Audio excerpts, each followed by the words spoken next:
శ్రీరాముడి జన్మస్థలమైన అయోధ్యలో రామాలయం ప్రారంభోత్సవం, బాలరాముని ప్రాణప్రతిష్ఠ కార్యక్రమం ఘనంగా జరిగింది.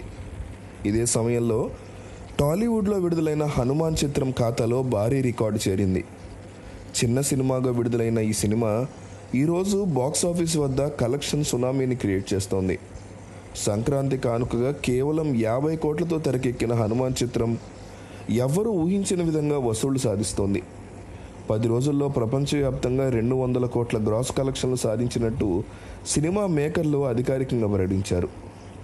2024లో 200 కోట్ల మార్క్ అందుకున్న తొలి భారతీయ సినిమాగా హనుమాన్ సినిమా రికార్డు కొట్టింది.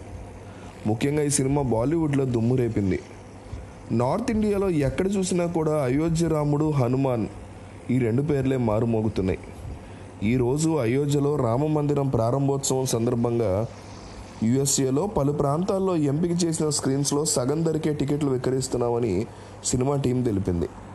అంతేకాకుండా ఇండియాలో కూడా మిరాజ్ సినిమా యాజమాన్యం బంపర్ ఆఫర్ ప్రకటించేసింది. ఈరోజు అంటే ఈ ఒక్కరోజు హనుమాన్ సినిమాకి బై 1 గెట్ 1, ఒక టికెట్ కొంటే ఇంకొక టికెట్ ఉచితం అని ఆఫర్ని ప్రకటించింది. బుక్ మై షోలో మిరాజ్ బోగో అనే కోడ్, MIRAJBOGO అనే కోడ్ ఉపయోగించి ఈ ఆఫర్ని వినియోగించుకోవచ్చని తెలిపింది.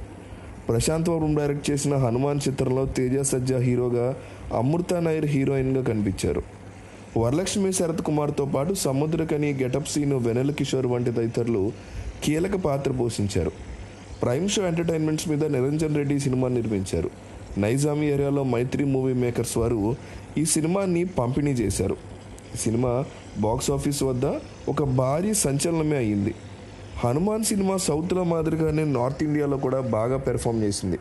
దీనికి కారణం అయోధ్య రామ మందిరంలో బాలరాముడి విగ్రహ ప్రాణప్రతిష్ఠ కార్యక్రమం జరుగుతూ ఉండడం కావచ్చు. ఈ మహోన్నత కార్యక్రమం వల్ల కొద్ది రోజులుగా దేశం మొత్తం భక్తి పారవస్యంలో మునిగిపోయింది. ఇది హనుమాన్ సినిమాకి బాగా కలిసి వస్తుంది. అయోధ్యలో జరగనున్న మహోన్నత ఘట్టాన్ని పురస్కరించుకుని జనవరి 22వ తేదీన హనుమాన్ మూవీ మీద అదిరిపోయే ఆఫర్లు వస్తున్నాయి. ఇప్పటికే మిరాజ్ సంస్థ ఈ ఆఫర్ ఇప్పటికే ప్రకటించింది.